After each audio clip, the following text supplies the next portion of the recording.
I'm just checking my settings because I'm getting a warning. But I hope as I am doing that, I hope that you can see and hear me and all those good things. Happy Tuesday. Welcome, welcome. Give me a hello. Let me know that you can hear and see me. It's always good if I can check that everything is coming across okay. I'm so glad that you could join me here today. Now, let me ask you something. Who's been using Profit First? And have you seen the power in paying yourself and allocating money with intention? But here's the thing. The question is, what happens then as your business starts to grow and things start to change? What happens when you say hit the 500K a year mark and you're scaling fast? Things can get a little bit more complex. And so that's what we're going to speak about today. We're going to speak about evolving the Profit First system as your business grows and evolves. I'm going to share with you some more advanced strategies for Profit First in your business for kind of more established businesses and businesses as they grow. So if you are ready to level up your financial game, then you are in the right place today. Now, for those of you that don't know me, if you're tuning in, you're wondering who I am. My name is Annette Ferguson. I am CEO of Annette & Co, UK-based accounting firm. We are chartered accountants, certified Profit First professionals, and financial strategists, and we support businesses and business owners to take home lots more money from their business for them and their families to enjoy. And before we get into the nitty-gritty of today's session, I want to do a quick check. It is Tuesday, we are live, and we are talking about growing our business in a financially healthy way. So in the comments, I would love you to tell me on a scale of 1 to 10, how ready you are to level up your business. 1 being, I'm still trying to figure out the basics, and 10 being, I am so ready to scale. Give me all the things. I need to know all the things. So I would love to know in the comments where you are on that scale. And even if you are tuning in on the replay, I would still love you to comment and let me know on that as well. It will help drive content for us in the future. It will help me support you the best. And it's always amazing to hear from people who are tuning in and watching as well. Because it is fantastic to see you all here. It's great to have that energy and that readiness to grow and scale your business as well. Because scaling isn't just about doing more of the same. It's about thinking differently. It's about being proactive and not reactive. And that's some of the stuff that we're going to cover today in our session together. So let's dive into our first big topic on this: when to adjust your Profit First percentages. This is a question that I get all the time. You know, my revenue is doubled. Should I be changing my percentages? Well, the short answer is yes, absolutely. The percentages that got you to an 100K revenue are not the same ones that are going to get you to a 500K and beyond. As your revenue grows, your business's finances needs change overall, and that includes your Profit First percentages. And your operating expenses, they might increase. Your tax liabilities will certainly change as your revenue and your profitability grows as well, not to mention your own income goals will evolve over time as well. So the natural next question then becomes, what are the trigger points for this? And we often think of these in revenue milestones just because it's easier to do that. So what we might want to think about are those certain trigger points. For example, once you cross 100K, 250K, 500K, these are trigger points that you might start to think, okay, let's think about reassessing these so that we can move the business forward at the same rate. Okay, so those are the ones I would recommend that you do a big reassessment on. 100, 250, 500, 750, and a million. Most people watching in and tuning in will be within that range. So those are the ones I'd recommend you do a deeper dive and you really review your financial goals, your aims, all of those things so that you can align those with the business. Because once you get up to, say, the 500K stage, you're likely to be hiring more team members, potentially investing in more robust systems, and your tax planning will start to become more critical as well. So we'll talk about that in a bit. But I want to give you an example, a quick sort of client case study of an example of a client that we worked with. Let's call her Jillian. She runs a successful digital agency. And when she first came to us, she was at the around about 300K revenue mark. Her percentages were still set for really a smaller business, about 100K type business. And she was feeling really squeezed. She was struggling to get the percentages to work.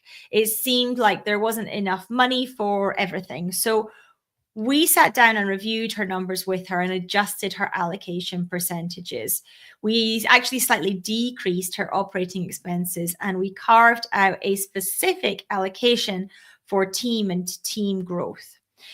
And the result was that she started to feel back in control. She had money as she needed as her team was expanding. And she had more clarity then on what she could afford to spend on that while still taking consistent profit for herself as well. So this isn't about being restrictive, it's about being intentional, as Profit First always is. It's always about being intentional. It's about understanding your financial goals in your business and for you personally, and aligning your business's finances to those goals.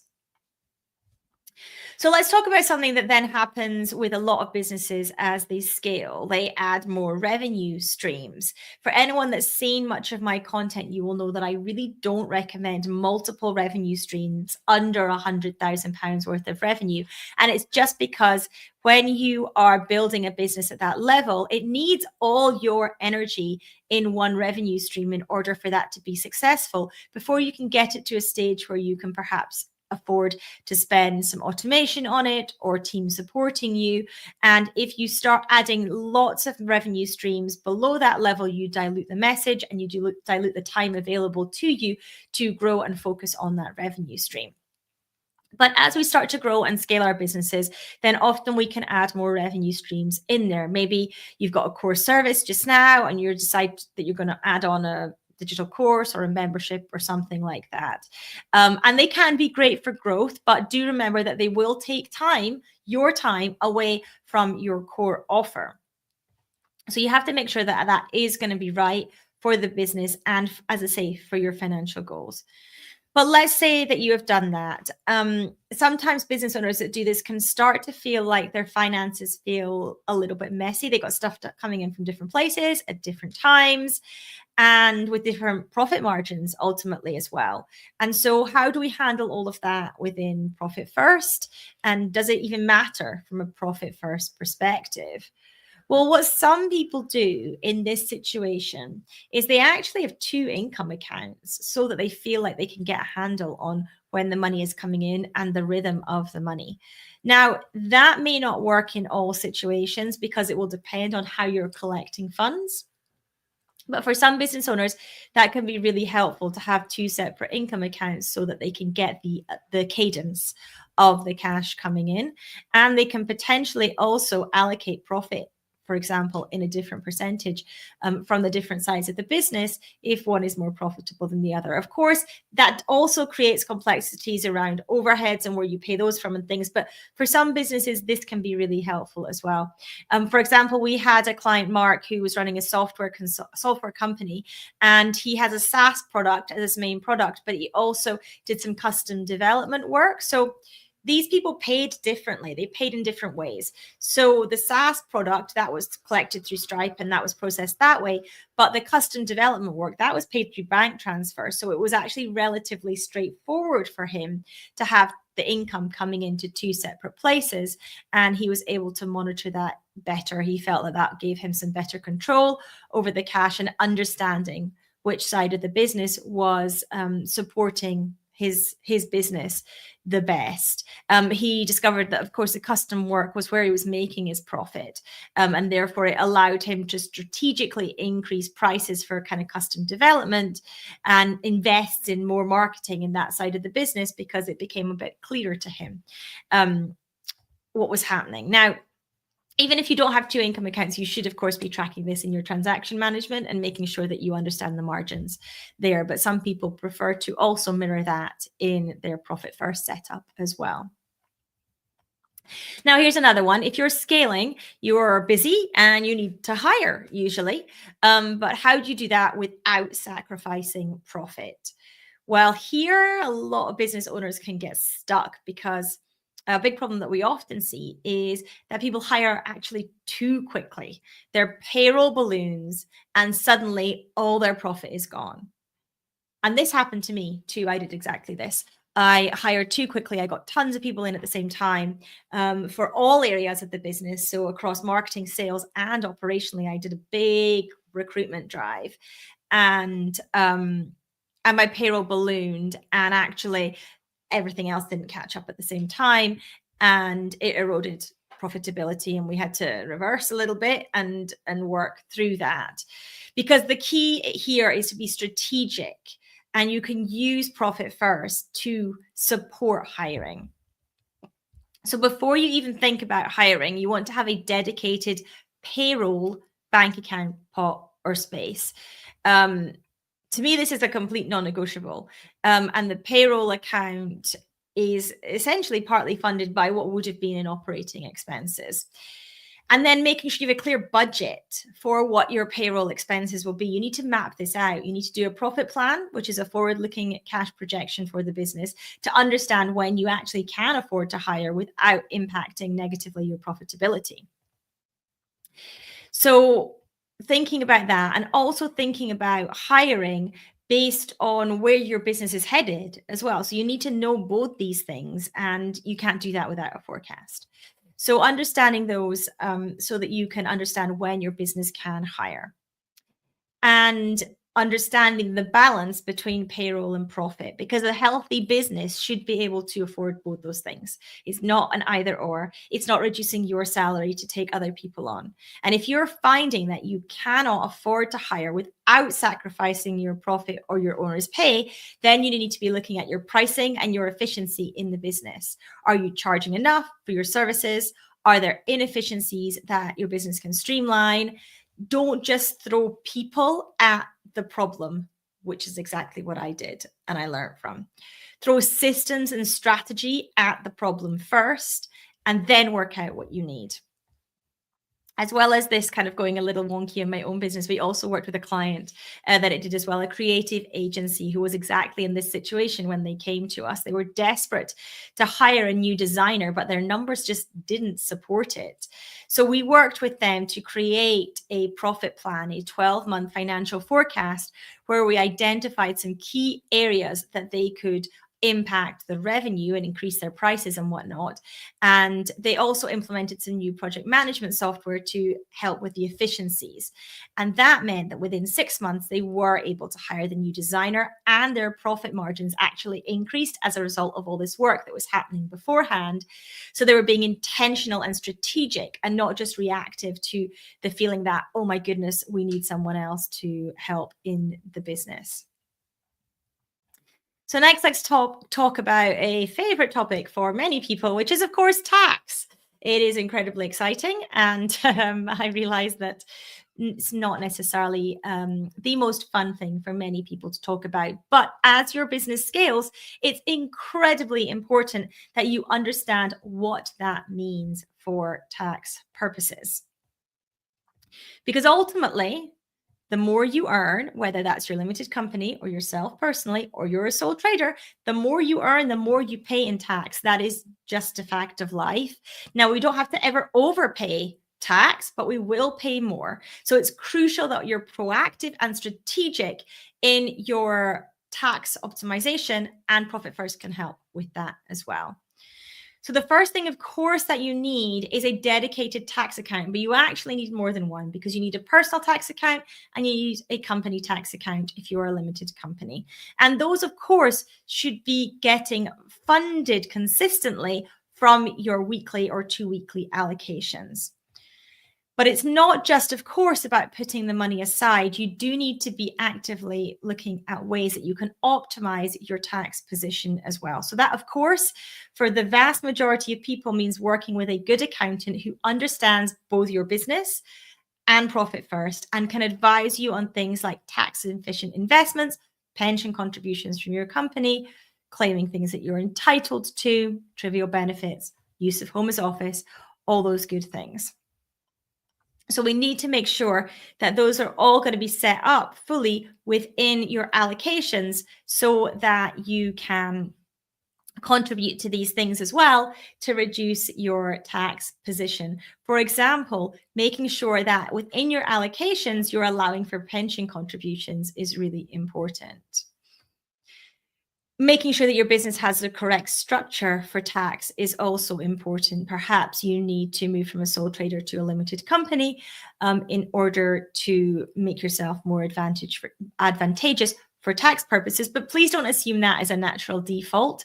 Make sure you do the numbers or get your accountant to do the numbers to work out which you are going to be in a better position to pay as little tax as is legally possible for you.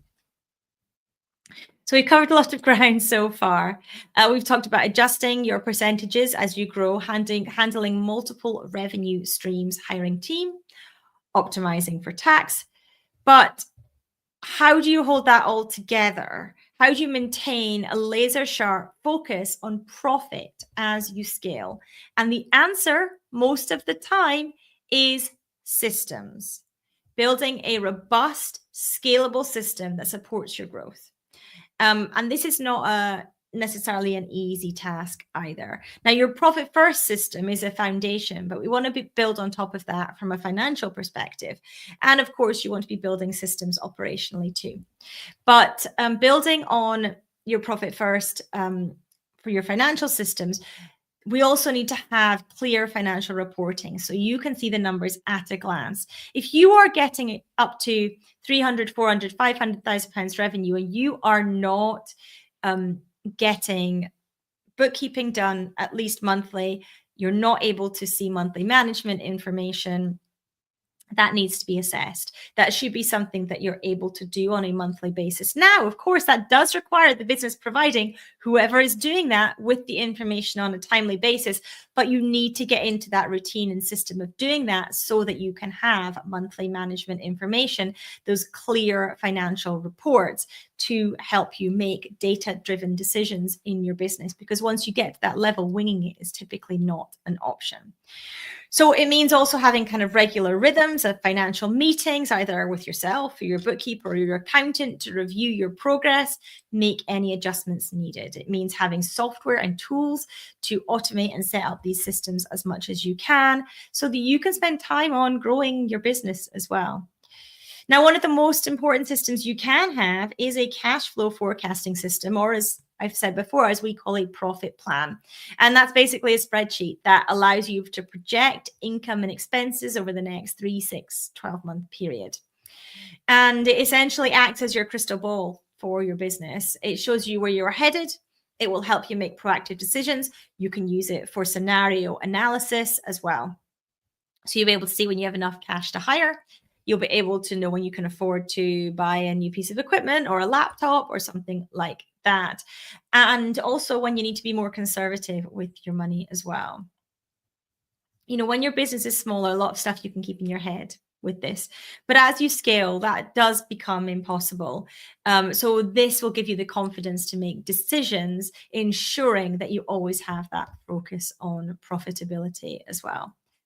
Now, I have covered a lot today. I realize I've gone through it at quite a pace, but I hope that some of that helps and you can ingrain some of those things in your business as well. If people have questions, please do ask in the comments. I'm happy to take any questions on this topic. It's not a problem at all. So wherever you are tuning in today, please do make sure that you ask any questions that you have on this, as I say, in the comments, because remember, scaling your business is a journey. It's not a destination, and you ultimately don't have to do it alone.